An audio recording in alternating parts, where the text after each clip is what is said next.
and I'd like to invite her to the stage.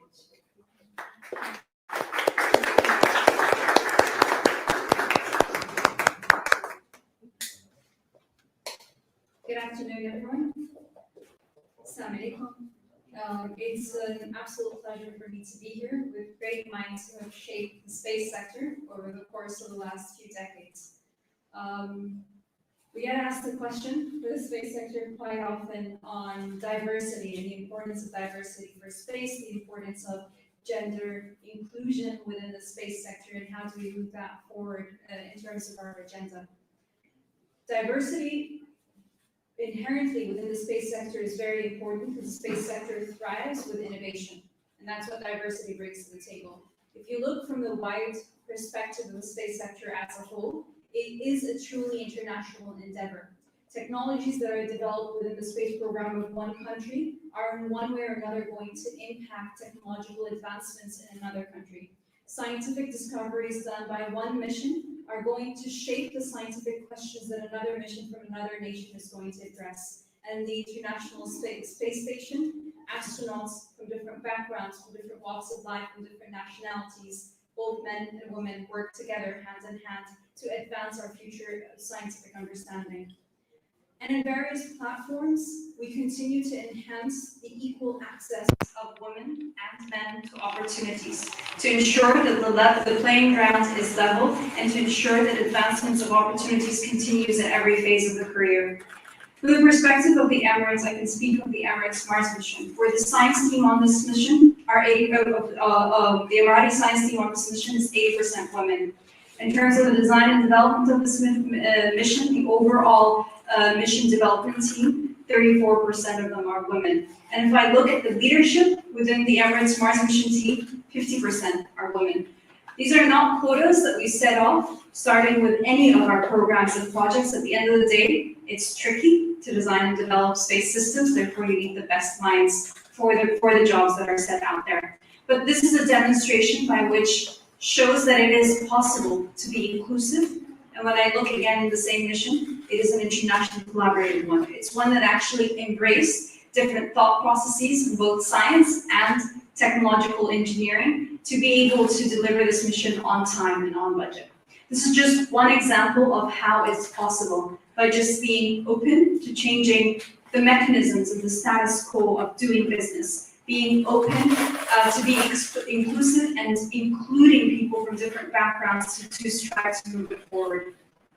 The best teams, and I think a lot of us have experienced those, but the best teams are ones that don't think the same, that pull on different experiences. We all study in indoctrined fields and gain the same form of information when we go through our education processes and also through our experience processes. It's the mechanism by which we take that information and deliver it in terms of work that is different. It is a core fundamental aspect that is the same, but the mode of delivery is different, and it's based on each of our individual journeys as human beings on this earth that brings to light the differences in thoughts, the differences in perspectives, the differences in implementation. And I've had the pleasure to experience it as an engineer. Engineering field is well known, but I've worked with engineers from around the world. The thinking process is different. The approach to a problem is different. Imagine what you can do when you have a lot of diversity in teams to push and strive forward. It is possible if we are conscious that there are inherent biases and unconscious biases in each one of us as individuals. It's normal, it's natural, but it's the knowledge and understanding that that exists in every one of us, and being conscious of those inherent biases and understanding how to circumvent them, understanding how to ensure that it does not shape workplaces, to ensure that it does not shape the access to opportunity. That's vital to advance forward in any sector. Today, it's very exciting for me to be here with a crowd of people, I think, who have embraced diversity across the field. We are here in Expo that celebrates the differences in the world and uses it as a mechanism of empowering us as a species here on Earth. We see people from so many different backgrounds around the world, and this is the the utmost journey of learning in a short amount of time. I'm quite honored to be here with people that I've learned from, that I've seen their journeys and read about their journeys, and use them as inputs on how to move forward and how to gain better understanding. As policymakers, the UN Office of Outer Space is also represented here. We need to ensure that we continuously drive change forward through policies and through policies that we institutionalize not only at the international level, but all the way down to institutional level to ensure that we're providing equal opportunities. On a final note, space is a highly aspirational area. We experienced this February with the arrival of the Emirates Mars mission, a complete transformation on the understanding of the importance of science and technology in society. We've had entire multi-generation households talking about the difficulties of getting to Mars, talking about what goes into it from a technological and scientific understanding.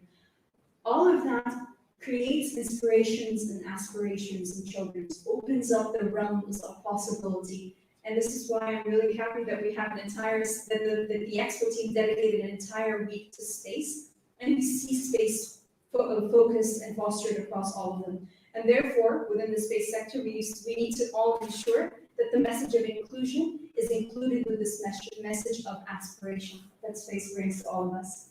It is only through exploration that we have advanced as a human race, and it's only through exploration that we will continue to advance moving forward. Inclusion needs to be one of the key aspects of exploration.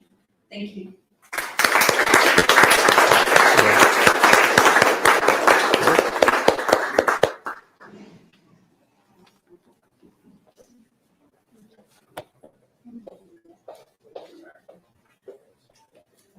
Thank you, Your Excellency. I was so inspired by your speech.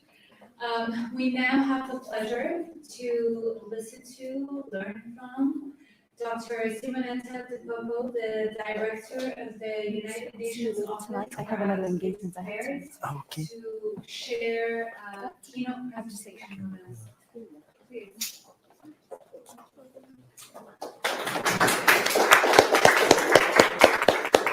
Thank you.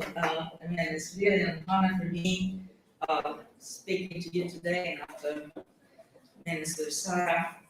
It's really, no doubt, this event in the Women's Pavilion is a very timely opportunity to speak about the rapidly evolving outer space domain, and in particular how the United Nations strives to support women on their path to and in STEM.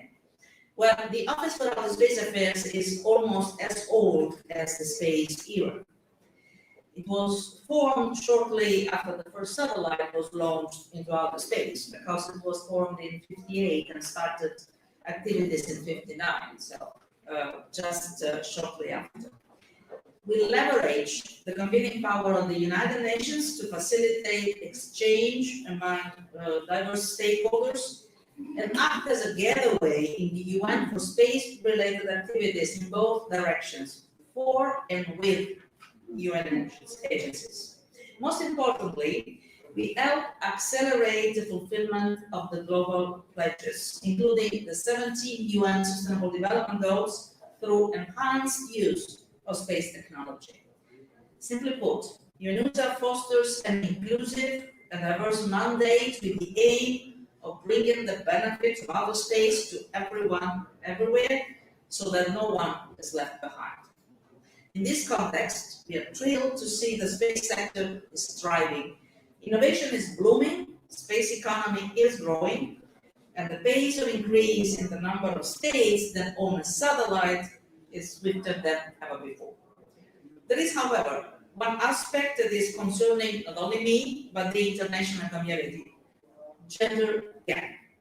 Inequalities between men and women are prevalent across many sectors that are strikingly visible even in the everyday life. More girls than boys are likely to be out of school. More women than men are in unpaid or informal employment. More women are financially independent. In many sectors, there are virtually no women in leadership, and more women lack the skills and knowledge to support their dreams.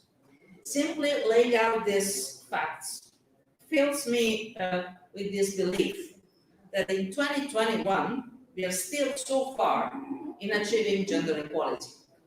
The pandemic caused that this societal challenge went from very bad to even worse.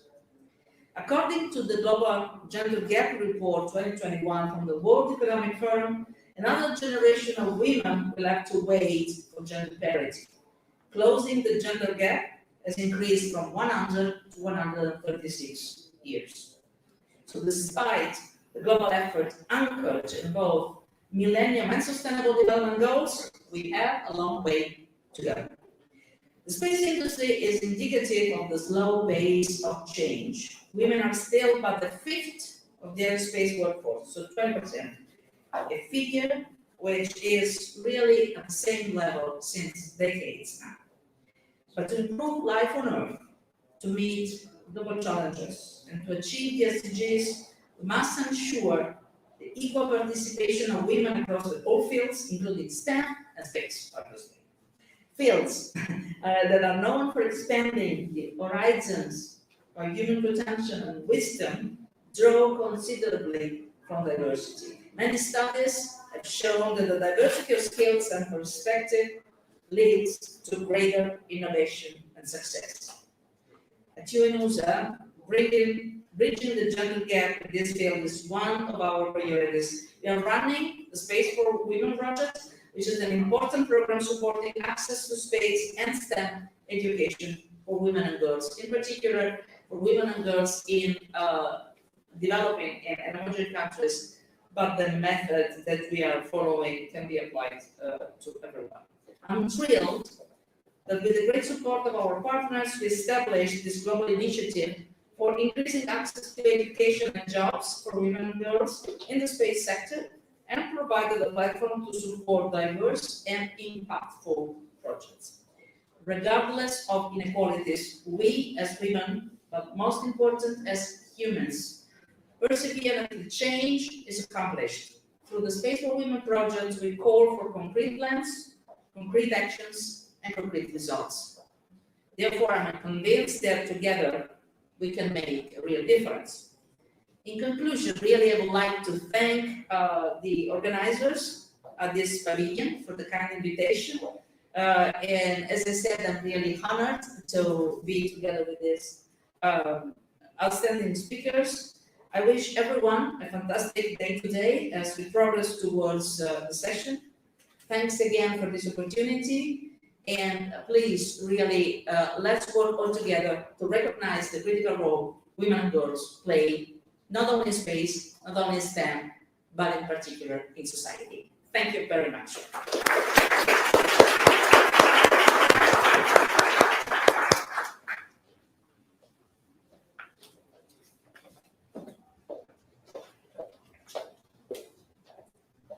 Thank you, Samantha, for that inspirational speech. We have the pleasure to now turn it to our moderator, our esteemed panelists, to kick off the discussion and talk about the space economy and legislation. Shelley, Thank you so much. Well, it's a pleasure to be joining you all today. Excellencies, distinguished guests, ladies and gentlemen, welcome to the Women's World Majlis, the mission equality, expanding equal opportunities in the space economy, women's pavilion programming, in partnership with the World Majlis as part of the larger Space Week here at Expo 2020 Dubai. My name is Shelley Brunswick, and I'm the Chief Operating Officer of Space Foundation, and I have the pleasure of being your moderator today. Before we get into our discussion, I'd like to share with you Expo's vision on gender equality and women empowerment.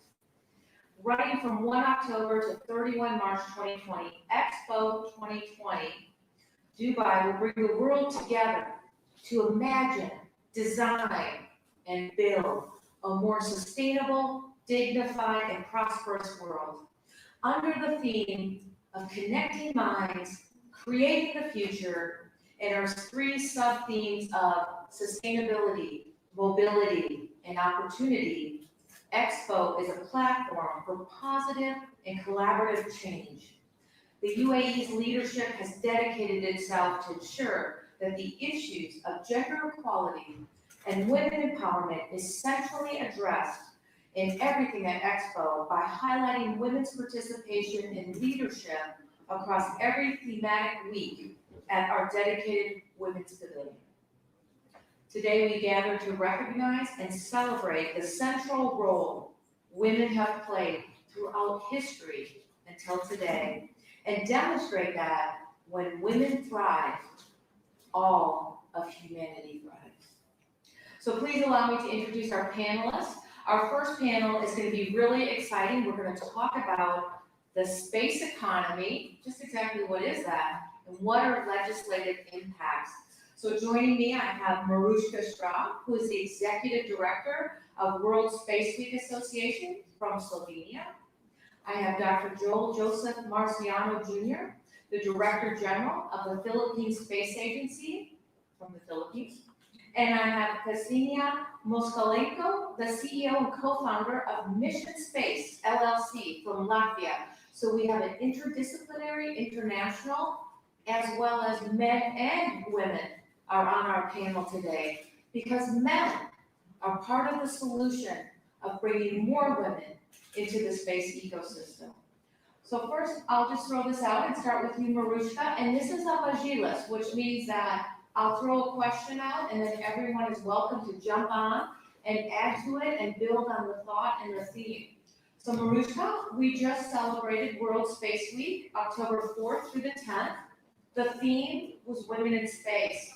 Tell me about that week, creating that opportunity for women to be highlighted, and what do you think were some of the goals and outcomes that you saw from your level? And then I'd love to hear about how you're all seeing it as well in each of your countries as well as globally.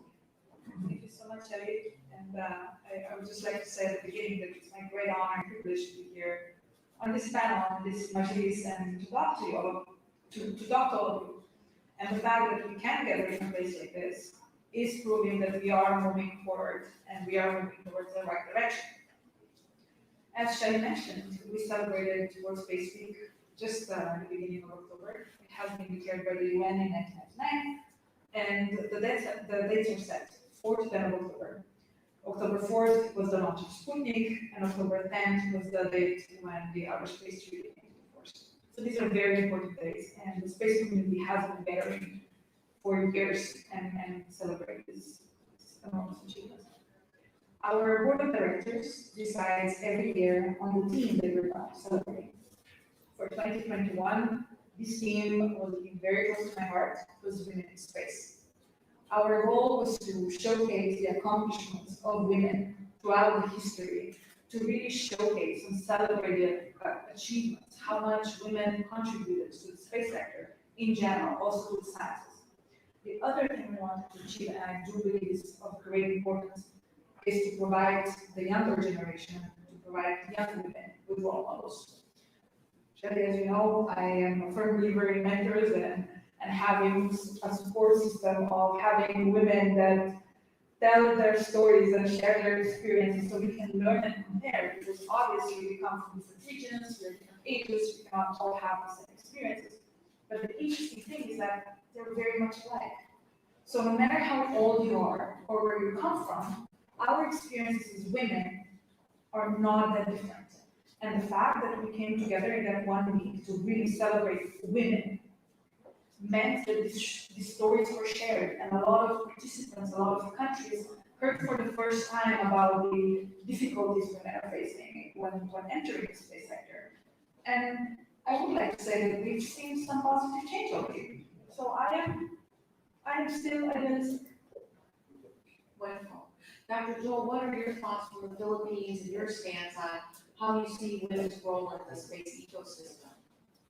First of all, let me say it's really an honor and privilege for me to be here with you today. As we say in my country, maraming salamat po.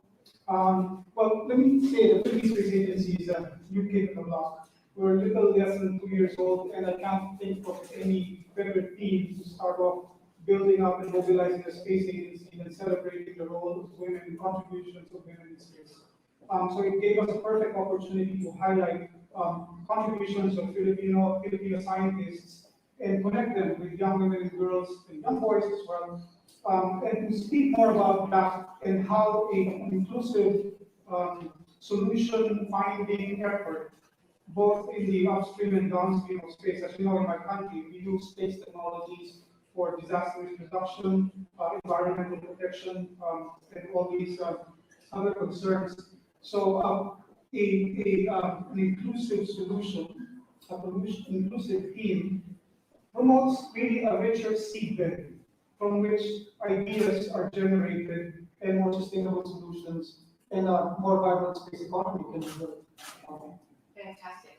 So what you'll notice is we had kind of an international perspective from World Space Week. We now have a country perspective from the Philippines. And now, Cassini, I'm going to ask you because you have started a space company in a small country.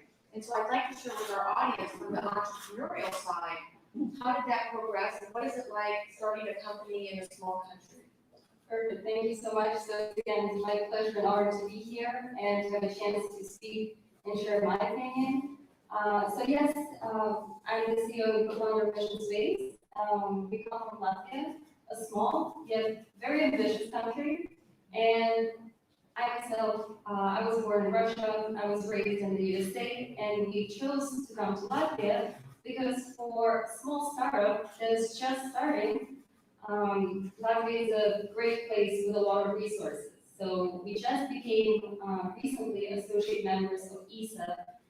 We have the ESA BIC corporates being set up in the next couple of years. So there, we're not just a space startup, we are one of the only space tech startups. So it's been great to receive a lot of support from the government, a lot of tailored help, and just at our company, we celebrate women every day. And it was super exciting to see that the theme of this year's was women in space, because I believe that we need more diversity, we need more equal participation, and we need more young people and young women to be able to speak up and to be able to promote their ideas. Yes, super excited. Wonderful. So as you can see, we have a very exciting audience, and we've touched on a theme that I want to carry forward about creating the right type of environment. His Excellency Marcos Pontes and I were talking in the green room about legislation and creating the right environmental legislation. I mean the right environment to create entrepreneurship, to entice businesses to come and open. And so you chose Latvia because of that. So Dr. Joel, I'd really like to get your thoughts on how the Philippines and how you see other countries in the Asia region, how are they looking at creating that space ecosystem for commercialization and inviting young women or older women to join? Well, we do need more women, not just in science and technology, but in leadership positions as well, where they can make these decisions. And so in our view, it starts with education. So one of the key development areas of the Philippine Space Agency is about space education and awareness. And that has to start at the grassroots. So in education is important, but we need to reach the communities, we need to reach the villages, we need to reach the young girls and young women, their siblings and their parents. So that's the foundation which we're building on. And so this inclusivity effort is pushed along in the Philippines because we now have free higher education. And that really opens the big door of opportunities to many more Filipinos to get a higher education in science and technology. And now with the Philippine Space Agency, we have a real chance to build on this momentum. The Philippines ranks relatively high in the gender gap with the World Economic Forum report, about 17th out of 159 countries, I think. And that's a good foundation for the Philippines to build on and to share with the rest of the region. We can build a space ecosystem and a space economy that's founded on a diverse source of solutions and different perspectives coming together to find more sustainable solutions. Excellent. And I think Her Excellency Sarah also highlighted that when we bring diversity to the table, we come up with new innovation and new ideas. So again, bringing that diversity of thoughts. So Marushka, I'm going to come back to you because you and I both share a passion with Simonetta, and that is for the UN Office of Outer Space Affairs Space for Women program. They have a mentoring program. And you talked about being a role model and providing role models. Could you share a little bit more about that program and how you advocate for role models around the world? This is an excellent question. Where can I start? I'm gonna take up all your time. So as Monica mentioned before, UNISA has a very special program called Space for Women. And as a part of this program, we have a group of mentors of female leaders from all over. Shelly and I are both mentors and have been mentoring several young women from Pakistan, from UK, from Slovenia, from other countries as well, from Montenegro. And it has been incredibly rewarding. I've seen progress of these young women on a daily basis. And not just in what they learn, because they have someone to look up to, but the confidence that they gain. Suddenly someone believed in them. Can you imagine the power of believing someone? I would not be sitting here today if I did not have a number of people in my life that believed in me since I was born, or actually before I was born, because my parents are fantastic.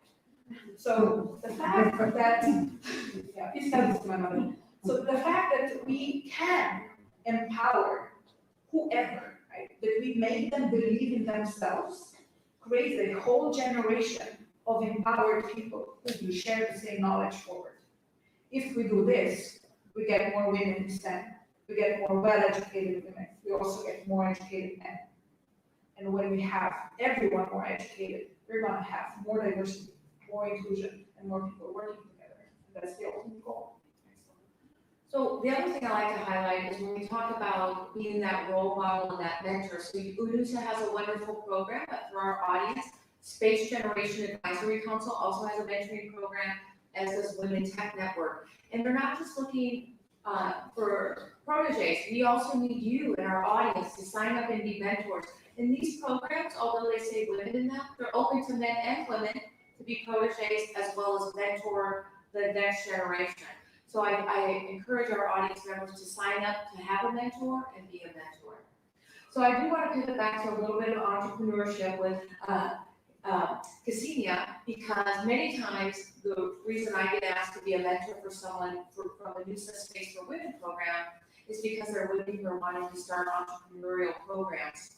And so what I'd really like to ask you is about, did you have any mentors and role models that helped you start your business? And if so, what was some of the advice they gave you to be successful? Great, thank you so much. So, being the CEO of a space tech company, I don't come from a technical background at all. I graduated with a degree in global business and finance, and I have nothing to do with engineering or STEM. And that did not interrupt me from going into this industry and quickly learning my way. I can now be an expert in space weather and can say everything about science radiation. And along the way, I saw, just starting the company, I had to communicate with a lot of corporates, with a lot of space tech giants, huge companies.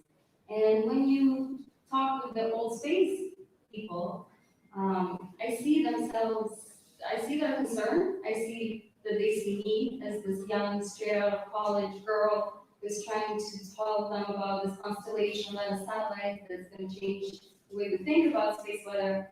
I see they have questions, but they're not asking them. And they're concerned, and I think that's the problem that we currently face, that inability of old space and older generations to accept that the change is happening. And I don't see that as much on the young people. When we talk to fellow startups or other beautiful women in space, non-space related startups, it's great. They're much more open-minded, they're much more willing to accept and listen to you. And of course, I had some people who believed in me, because by myself, trying to move this huge stone, I wouldn't be able to do that. And it was my family who helped me all the time. It was my co-founders. I'm the only girl in our team, but I feel their support every single day. So that's why we celebrate women. They believe in me. They believe in my leadership. They believe that I'm capable, not because I'm a woman, but because I have the skills. I have what it takes to advance our startup. And of course, that comes with the legislation, with the government, with the industry itself. So It was a European Investment Bank report that says that we need to bring more business people into space tech. And only with that, we'll have this revolution we have with the IT.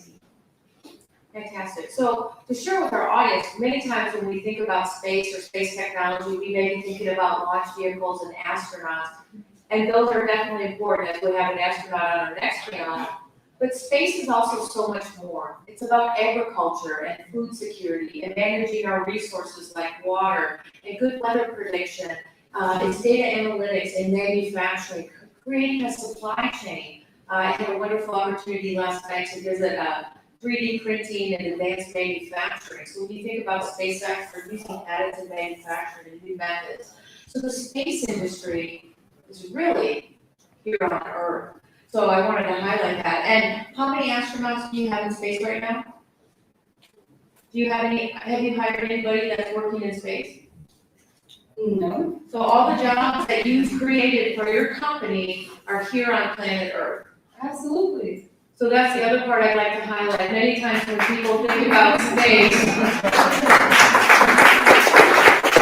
it was a trick question, so I kind of tricked her a little bit. But many times when people think about space, they think about, oh, why did we go there? But really, one or two special people go there.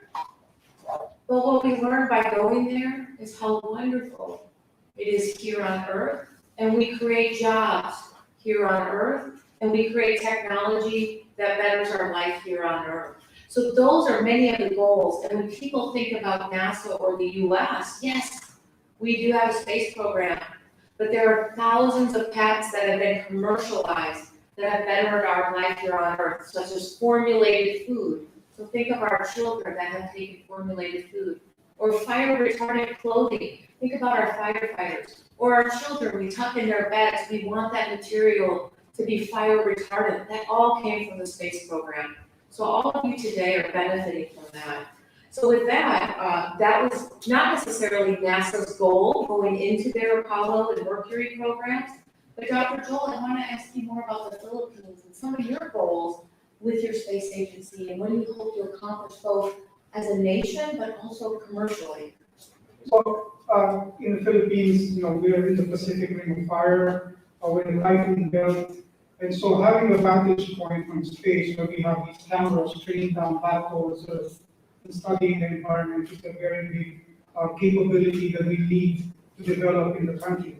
And that is the challenge for us, is really inspiring the young generation to partake and contribute to that effort, because it's about taking care of your environment and taking care of the future.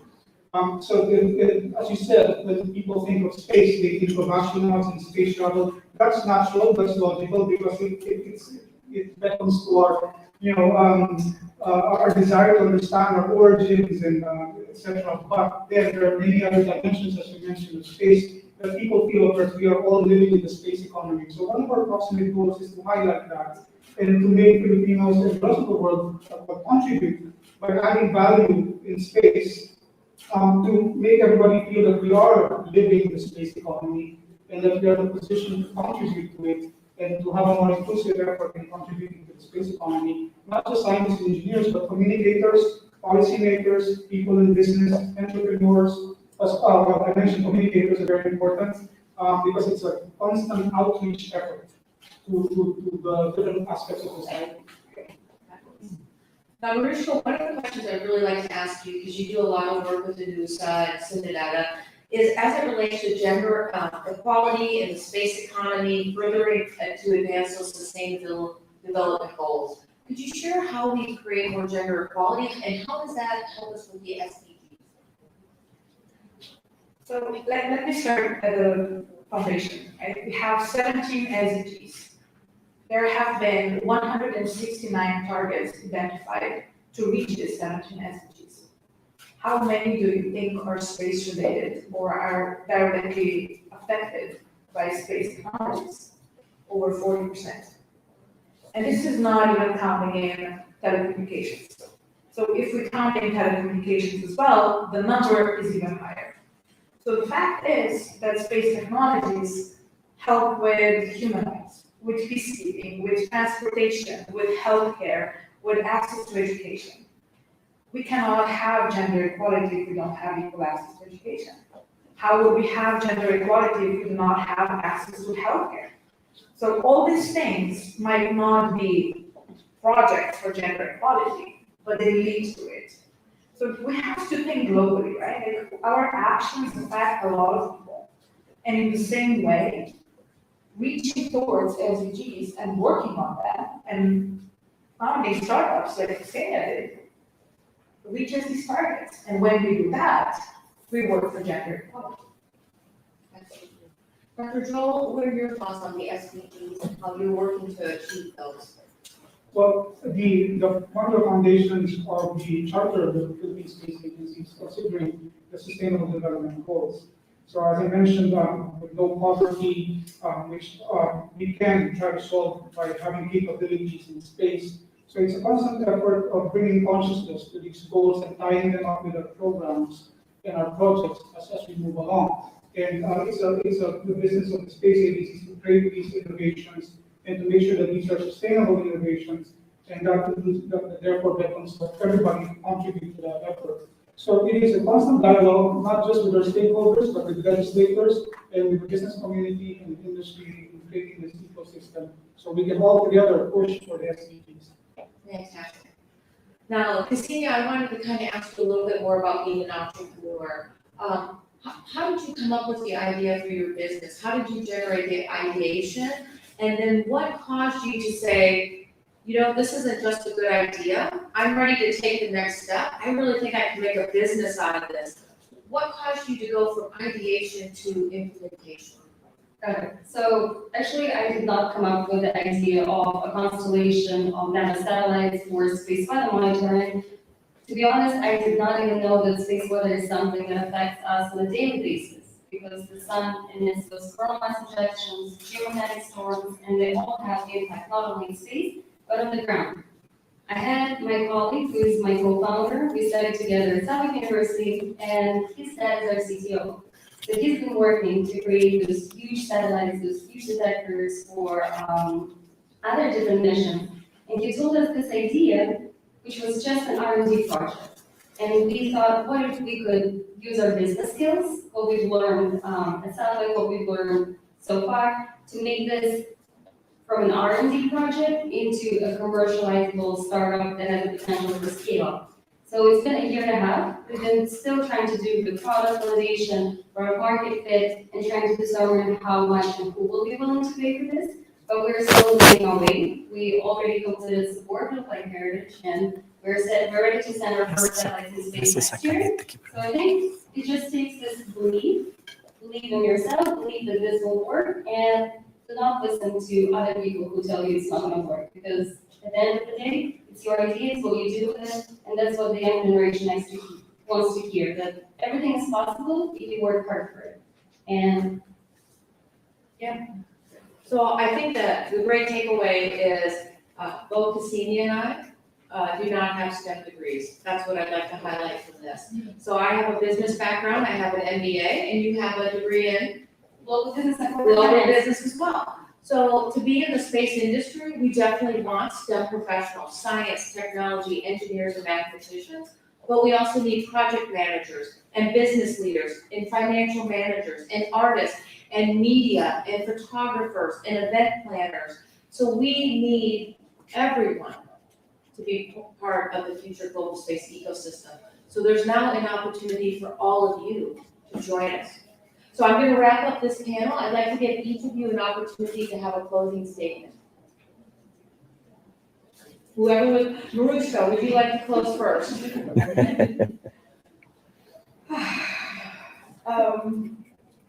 Yes. You know, working with women and working with men and supporting women is so empowering on so many levels that, for example, not having the team that I work with, I cannot imagine how I would live my life. This, of course, comes from my background as well, because it was always my expectation. I mean, the words that I say are my grandmother's and my mother's words. My actions are their actions. My thoughts are their lessons. So don't forget where you come from. Just embrace it And if we each embrace where we come from and start respecting each other, I believe we are on a great path. Very good.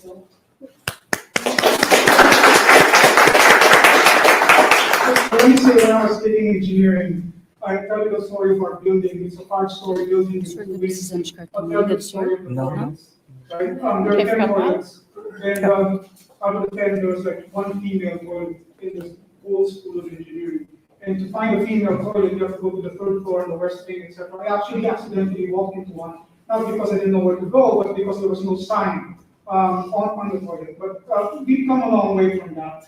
And I tell my students that, well, look around you now. Look at the people beside you taking engineering and sciences in the Philippines, at least it has grown. And to the point that in the past decade and a half, we've had 3 female deans of the College of Engineering in the Philippines. And so it's very important, they have mentored me as well, and it's very important to connect young people to these, well, we call them role models, but they're really thought, by their actions and their thoughts, they can share so many lessons. Not just the successes, mind you, but the failures as well. It's very important to learn from the failures, and not everybody is ready to disclose the failures, they're ready to disclose the successes. So that's one way we can create inspiration, especially in the space sector. There's an area for failure, you can find it in space. And so that's one opportunity for us to inspire the younger generation to try to do better and avoid these mistakes or learn from them. So that's what I can say. I'm going to make it short, so I'd just like to address the younger generation, young women. I'd like to tell them to not be hesitant, to think big, to believe in themselves and follow their dreams. Because when they're following their dreams and they're putting the work into it, everything else will come. And don't let anyone else tell you otherwise. So, thank you. Well, I'd like to thank our first panelist, and we're going to invite our next panelist to join us on stage, and I want to thank all of you for joining us. And we'll make the switch now. And while that's happening, I will keep talking to you about what exactly is the global space ecosystem. So we're talking about the global space ecosystem, we're talking about all these jobs and opportunities, but what does that really mean? So in 2020, the Space Foundation said that the global space economy was $447 billion. And 80% of that was commercial, which means products and services that everyone is getting to benefit from today. And again, as we highlighted during our panel, those are jobs that are here on Earth. The estimates are that by 2030, the global space economy will grow to over $1 trillion, and by 2040, over $3 trillion. So what's so exciting is our panelists today are here to show you how they're leading the way in growing that global space economy. And that global space economy, again, is going to be here on Earth with better products and services that make our lives better. Whether it's better energy and energy storage, better medical health devices, agriculture, for food security, public safety, transportation, the Internet of Things. So these are all things that if you're wondering about why should you come to Expo 2020, you're going to get to experience all those new technologies in all the pavilions. But what's even more surprising and enlightening for all of you is all of those technologies are part of the global space ecosystem. So with that, I'd like to welcome our second panelist up to the group, and we'll start with Dr. Jane Olwick. Thank you so much for joining us. And we have astronaut Naoko Yamazaki, so exciting to have you join us as well. I know we kind of picked on you the last panel, but she's amazing. And then Dr. Michaela Musalova. And so again, we have a very diverse panel from different regions of the world, different backgrounds. And again, this is highlighting the diversity and inclusion of the global space ecosystem, and that there is access and opportunity for all. It just may be a different pathway in. What I'd like to do is give each of our panelists an opportunity to provide an opening statement. So Dr. Jane, I'll start with you. Okay, thank you very much, and I'm really very happy to be here. And I would like to thank the African Union that has nominated me and my colleague, I don't know whether she's here to come to participate in this women pavilion. So my name is Jane Olbert, I'm currently the executive director of the SASCAL. And before that, I was the first head of Earth observation in the South Africa National Space Agency.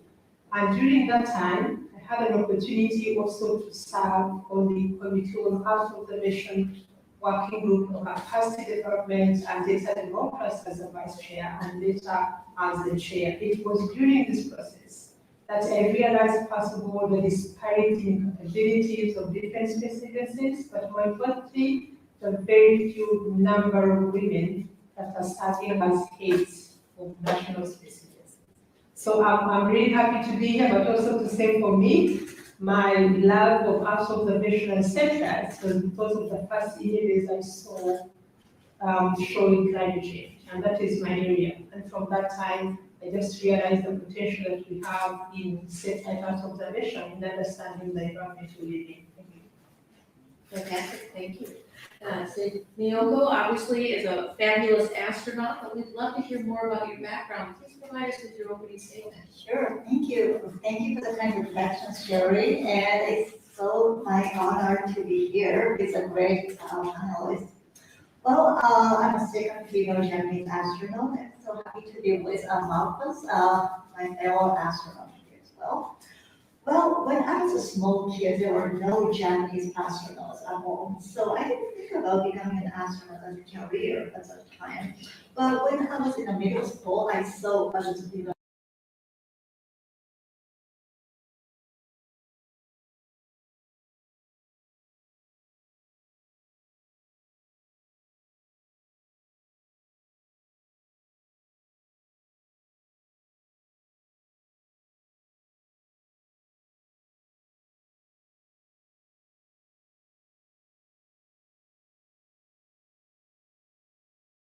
Well, thank you very much.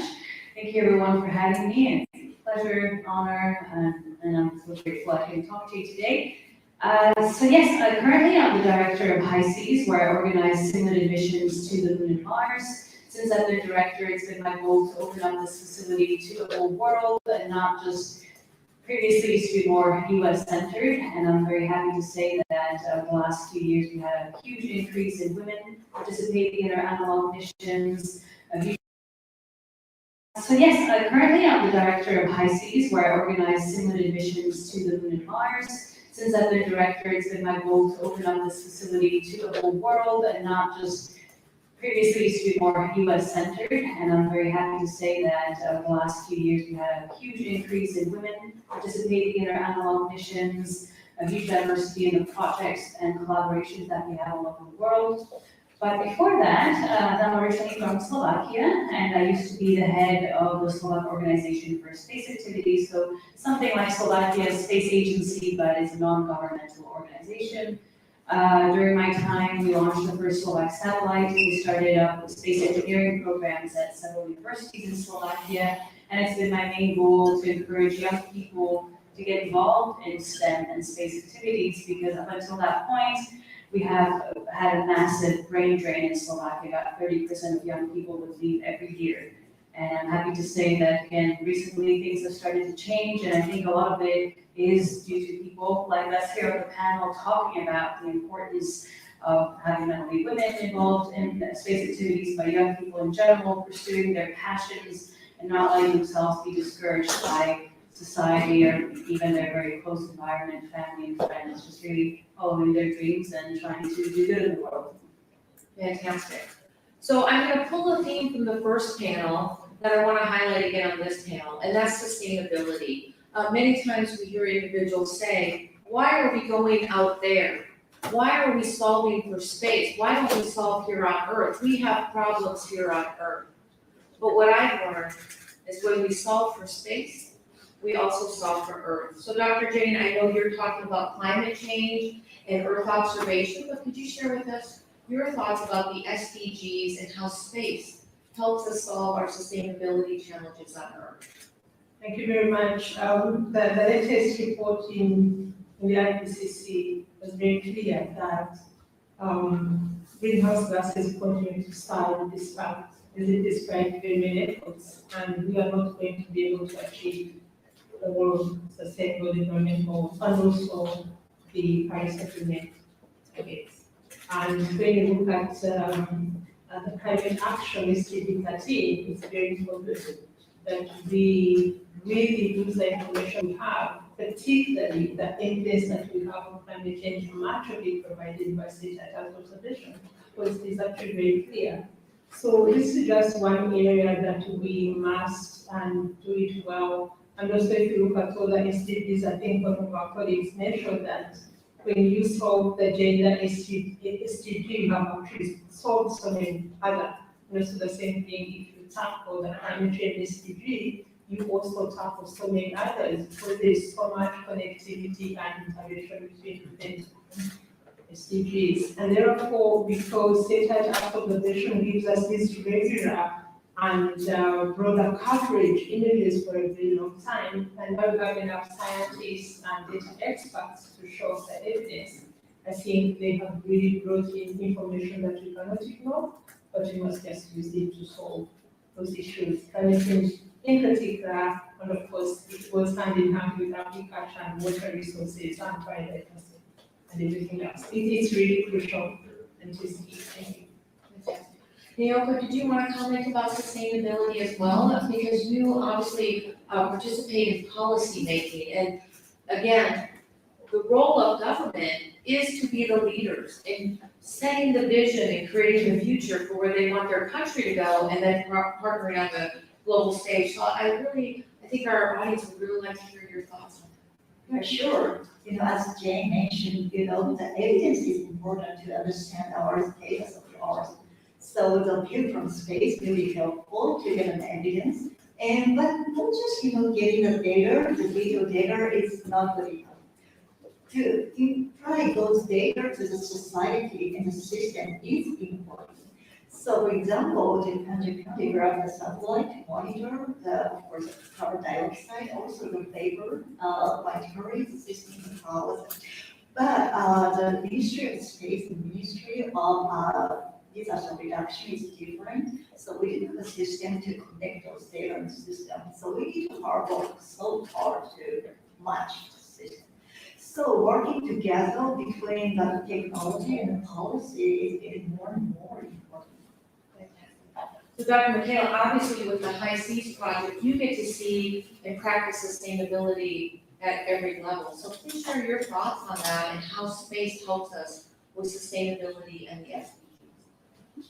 Thank you. Well, ladies covered a lot of those topics. I think maybe I'll mention, like you said, from the point of view of doing these analog missions, the main purpose of doing those missions is to help us prepare to be able to live on the Moon and Mars. And those first settlements on these planets and moons are going to be very rudimentary, very basic. People are going to want to just survive and prove that it's possible. And then we will bring more people with time and build something more sustainable, bigger, for more people to be able to live there. And so one of the things that I always hope the analog astronauts experience when they come and stay at High Seas and do research there is to appreciate what we have on Earth that so many people take for granted. We only have an allowance of about 4 or 5 liters of water a day per person. Very small amount. You think about it, that's drinking, cooking, cleaning, everything. And so suddenly you realize that every drop counts. People barely open the tap. They're so terrified of losing a few droplets of water. You are only given a certain amount of food for the period of time that you spend on this mission. And again, if you use up all the freeze-dried fruits at the first week of your mission, then you're just gonna have to survive for weeks, months, years, with whatever's left. And in this kind of way, people really leave having something like an overview effect, not quite like we experienced, but in a similar way, they come back home and they go, oh yeah, why do I leave the lights on? Why do I waste so much water? Why do I spend so much time on social media when I can live happily without it? And so in this way, I hope, person to person to really help them change their perspective and then bring it home and share this information with everyone else during outreach activities and work. So at least from that point of view, what we like to emphasize it. And I think another thing I found space is very important for is building these international relations.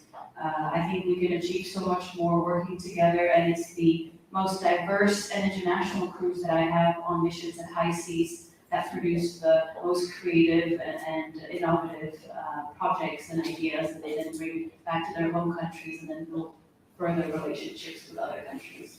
Fantastic. And I think it highlights, if you come out to Expo 2020, you're gonna get to see sustainability here. There's a beautiful pavilion that's highlighting sustainability, but many of the country pavilions are talking about sustainability. So sustainability is very important as not only an SDG, but to every country on the planet. So I want to talk back to Dr. Jane. So the African Space Agency, the African Union, has been planning to have the first African Space Week, and obviously COVID has impacted bringing the African continent together. I'd really like to understand your perspective of the goal of the African Space Agency and African Space Week, and how you see Africa rising in the space ecosystem going forward. Thank you very much. First of all, superimpose upon the African Union Space Agency. There are several space agencies in the African continent. South African National Space Agency, Nigeria, Tunisia, Egypt, and several others also. However, it was necessary for the African Union to have a space agency that kind of puts together different aspects that the other space agencies cannot have. And of course, the objectives are the same, like any other space agency. It's about, first of all, I realized even when I was still working for the Sunside, is that whereas in my understanding, we can share data, because for me, the most important value I get from space is data to monitor the environment. But all countries have all this pride to have their own space agency and fly satellite. So I think there's also some political dimension, there's some social dimensions, there's some security dimensions, of course, that we maybe not have to speak about. So it is just like general and normal objectives of any other space agency.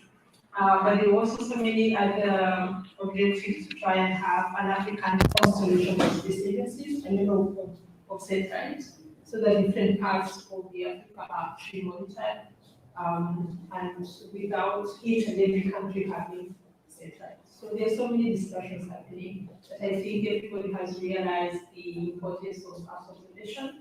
And also for the African Union, it's also part and parcel of the Africa 2063, the Africa Woman, which talks about maximizing the use of all resources, including using satellite observation to monitor the environment. I think that's Fantastic. And I appreciate that, because many times people don't they think of the US, or they may think of Japan, or they may think of the European Union, but there are so many major things happening in the African continent, in the Middle East, in Asia, in South America. So the world is really global when it looks at space. And so, Nyoko, I'm going to talk with you a little bit, because Japan and the US and other countries are working on space junk. So that's a big challenge. So we've talked a lot about Earth, but now as we are sending satellites up to help us with telecommunications and Earth observation, and will we do manufacturing in space and space tourism, we are finding that we're leaving a lot of debris up there. And it's becoming more congested and difficult to navigate. And Japan has agreed, in partnership with many other countries, to work with the US on space traffic management and debris removal. There are some Japanese companies working on that. I'd really like to get your perspective, both as the policy side as well as the commercial side of that opportunity. Because every problem is an opportunity for an entrepreneur to solve. Yes, very good question. Well, the space debris is getting here. When I stayed 16 days up in space, and after return to the Earth, and I checked the week of the space shuttle, we found a couple of, hit of the space debris. It didn't go through, but still it got the damage from the space debris. So it's getting severe each year. And it's very difficult, but who is responsible to remove that space debris? It's not quite sure. Well, probably some developed country who, create debris might be responsible to reduce the debris. But at the same time, every country is affected by the space debris, so everyone maybe is to be responsible for that issue. So it's a long, continuous debate, of course. So, I would say, because if the space junk is still there, it's, well, everybody, that damage from that space debris. So let's remove it, because it then collect some money from each satellite company and create a system to remove the space debris. And it will be beneficial to all the stakeholders. So those kind of system is very innovative. So I'm not sure, how to resolve this issue, but at least we can start some actions to take. So that's Absolutely. So again, it's all about those international partnerships. Now, Dr. Michaela, I'm going to kind of give it to you as my entrepreneur a little bit and say, what made your concept of high seas feasible? What made you think this was a good business model? And did you get some support or encouragement along the way to decide to implement this idea? So it's been a bit of a, I guess, a balancing act the last few years, because High Seas started as a research station only. But let's say there had to be a change of ways it was run. Part of it was we really wanted to improve the station every time. We would collect feedback from missions, the people that would take part in our analog missions, and see what would they like to change, change the food, change the layout of the facility, better spacesuits, things like that. And for that, you need funding. And unfortunately, in academia, funding is very limited. It's a problem that used to be all around the world. And so we had to find ways to, make it more sustainable for us to run these missions, but still keep them accessible to people around the world. If you increase the price, you create, instead of a research facility, something like a lunar Airbnb where only rich people can go spend some time and pretend they're on the moon. But if you want people to go and do meaningful research, or young people to do scientific projects as part of their studies, for example, then you need to make it accessible. So that's basically what motivated me to find a kind of balance where, yes, people could come and just fund the missions. For example, there are several people who want to perform certain types of experiments. For instance, the company Honeybee Robotics, who one of their drills is currently on Mars as part of the Mars 2020 mission. They wanted to test some of their drills during our analog missions to see if astronauts on Mars one day will be able to use their kinds of drills to collect samples. And so, they were willing to fund the testing of their equipment.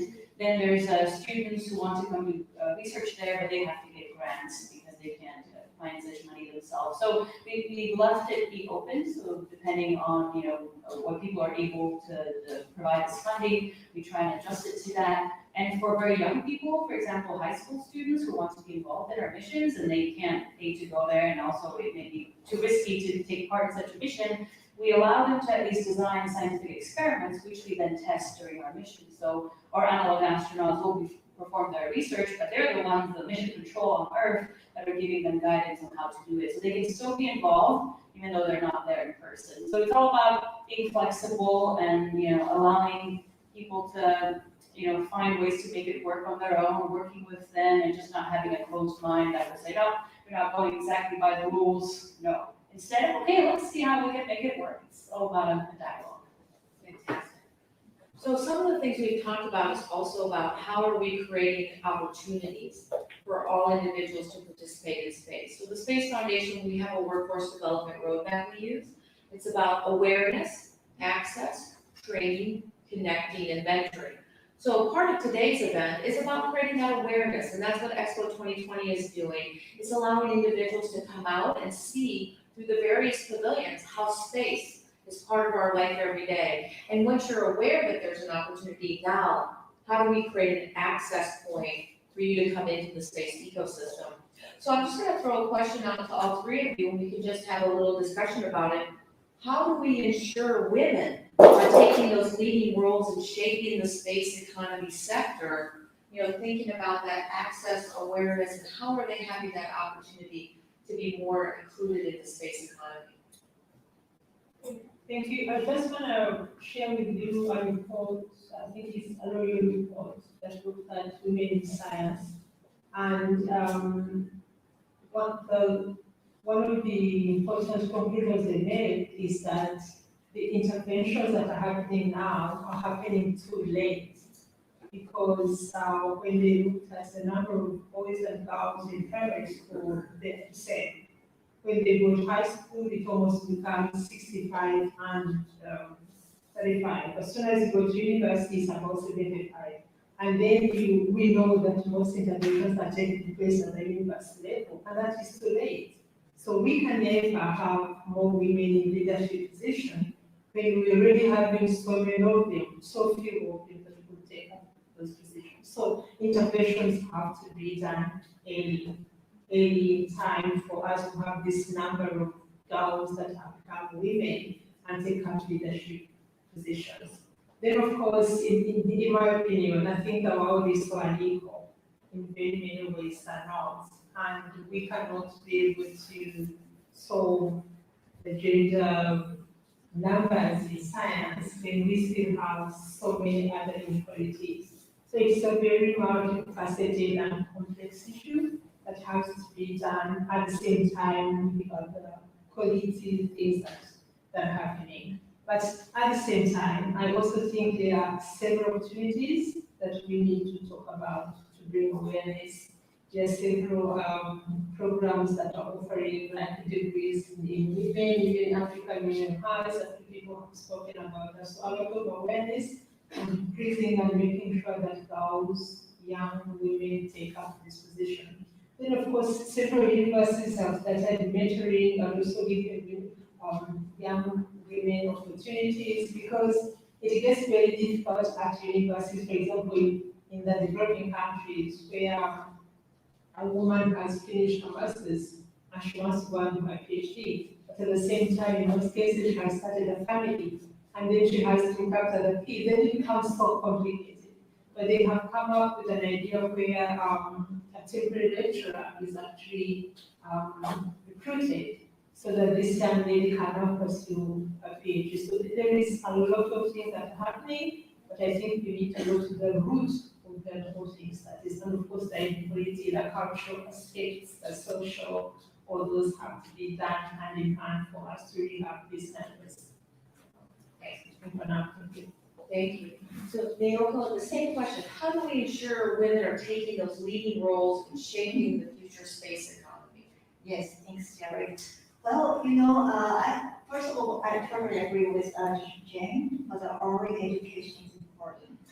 As an president of the Young Astronaut Club, I see 50% of boys and 50% of girls are interested in space. But when they go to college, and only 10 to 15% women in the engineering field. And I have the same difficulty as to Joel mentioned, to find a women's toilet in our engineering faculty. Well, in Japan, we started a career education for the younger generation, as well as the STEM subject. So to invite some companies people, especially female in STEM field, to our school age.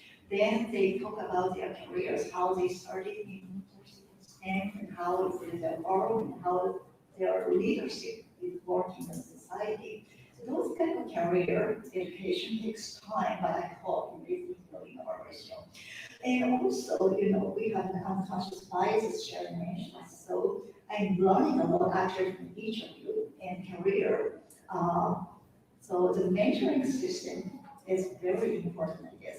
And at JAXA, we do the same thing. We pair the mentor, and for the female as a young engineers, we pair up the senior female engineers the same thing. So those kind of mentoring systems do pretty works well. Fantastic. So this isn't a trick question, Dr. Michaela. I'm going to ask you the same thing. How do we ensure women are taking leading roles in shaping the space economy for the future?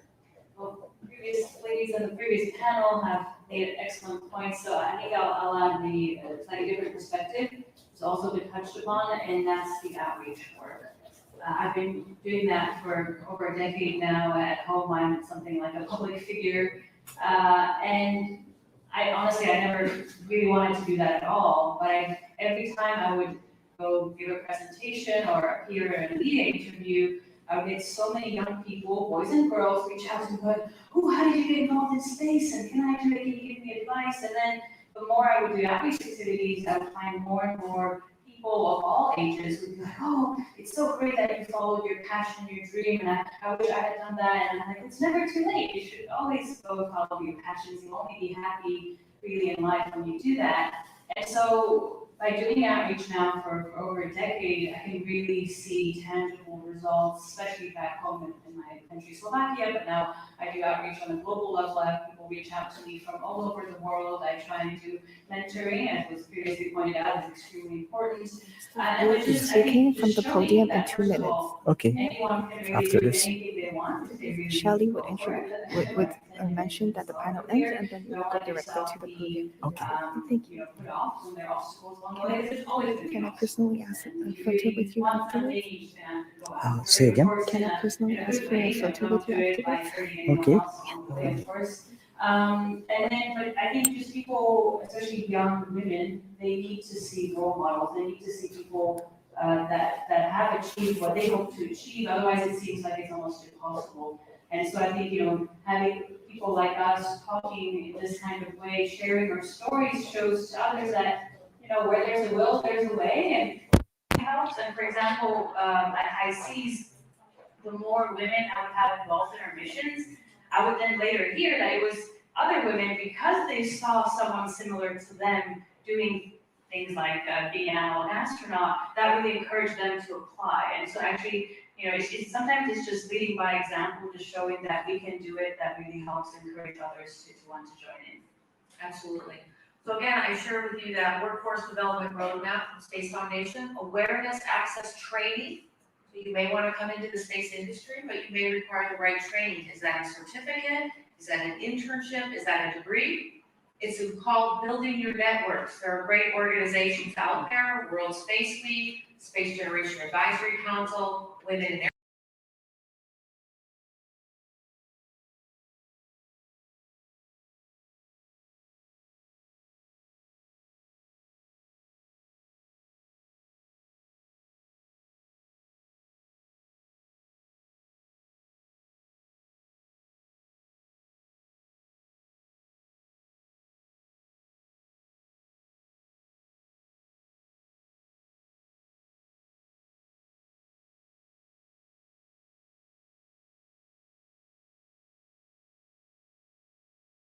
Aerospace, Women Tech Network, and find a mentor. You can find them on UNUSA Space for Women, Women Tech Network, and SGAC.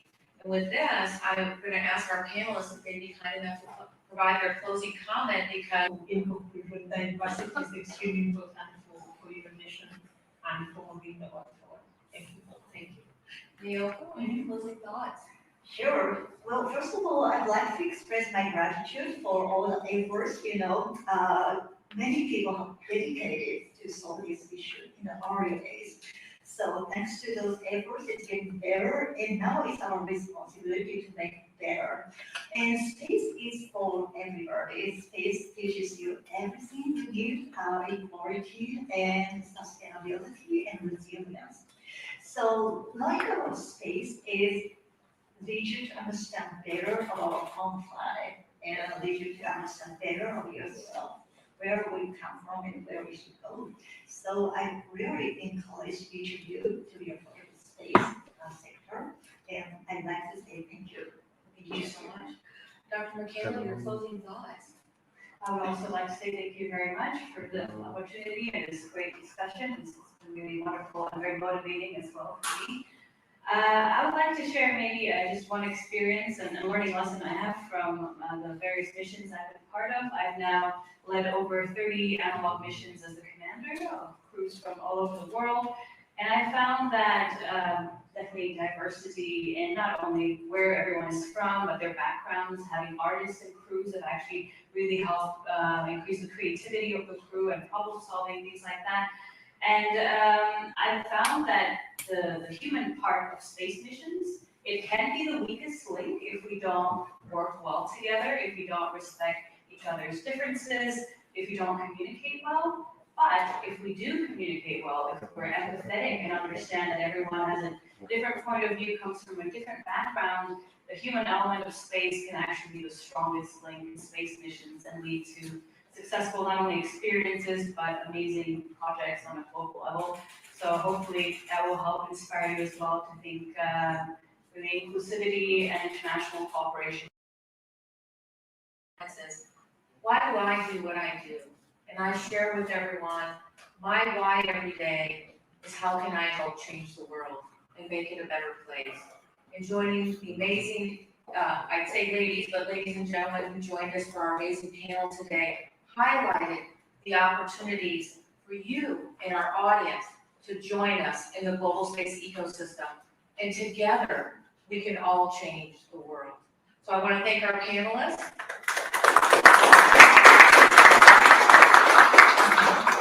Now it's my honor to invite His Excellency, the Minister of Science, Technology, Innovation, and Communications for Brazil, Marcos Pontes.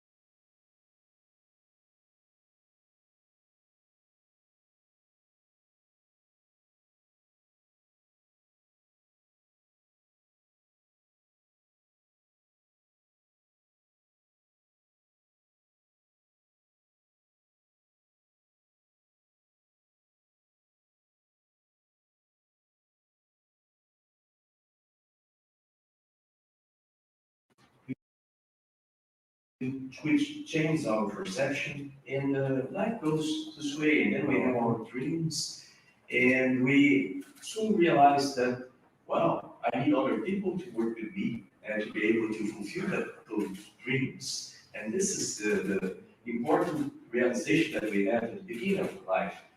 And as we go through, depending on the way we have our beliefs being built by our learning, which could come from books, from other people, and we learn that we need the support of other people. We learn that this will change the way we are going to behave, because that will build our attitude before life, before the events of life. So we can expand this to the community, let's say to the society, and what expand this is our culture that connects all of us together. And when you think about the differences, when we think about the way we think about differences, and if those differences are important or not, this is something that comes from our experiences and the beliefs that we bring with us from the beginning, and also from the society that we live in. And when I think about space, our experience going out of the planet and looking back to the planet, something happens. It's easy to us to understand how important union is, how important is a teamwork, how important is it to have people together, different people working together. One of the most impressive things about the International Space Station for me is not the technology, interestingly, because I'm the Minister of Science and Technology, but not the technology, but the way that we work together with different cultures, different religions, different languages, everybody working together towards one goal, to make good for this planet. If we could take this to our lives, that would be wonderful on this planet. And the easiest thing that we notice at the beginning of our lives is we need other people to work with us. We need the people. Good. One of the difficult parts is to learn compassion, but not compassion in the sense of, as somebody could think, oh, compassion is to, I am a pity about something. No, it's compassion to put yourself in the place of other people and look through that perspective. How can I solve this situation? How can I do something better to other people from that perspective? And then when you look back to the planet from space, we think, wow, I can help, I can do many things. And I'm sure you have the same impression that is true. I am a pity about something. No, it's compassion to put yourself in the place of other people and look through that perspective. How can I solve this situation? How can I do something better to other people from that perspective? And then when you look back to the planet from space, we think, wow, I can help, I can do many things. And I'm sure you have the same impression that I had when I came back. And I have to do something to help other people. I have to work together with other people, and we can do better in this.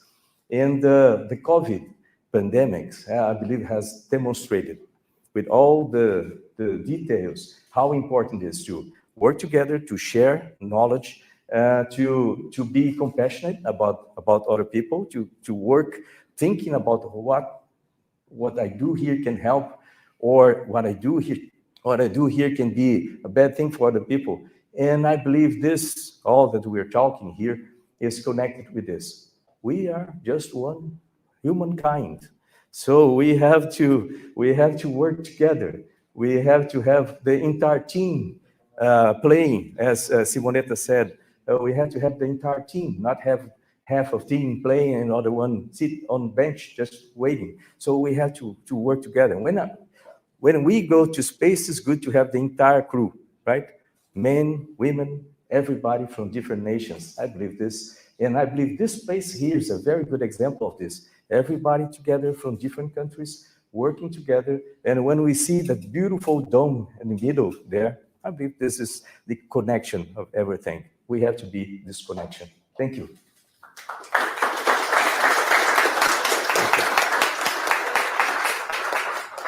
Thank you all for joining us today. This concludes our presentation. We hope you'll join us for future Women's Pavilions events.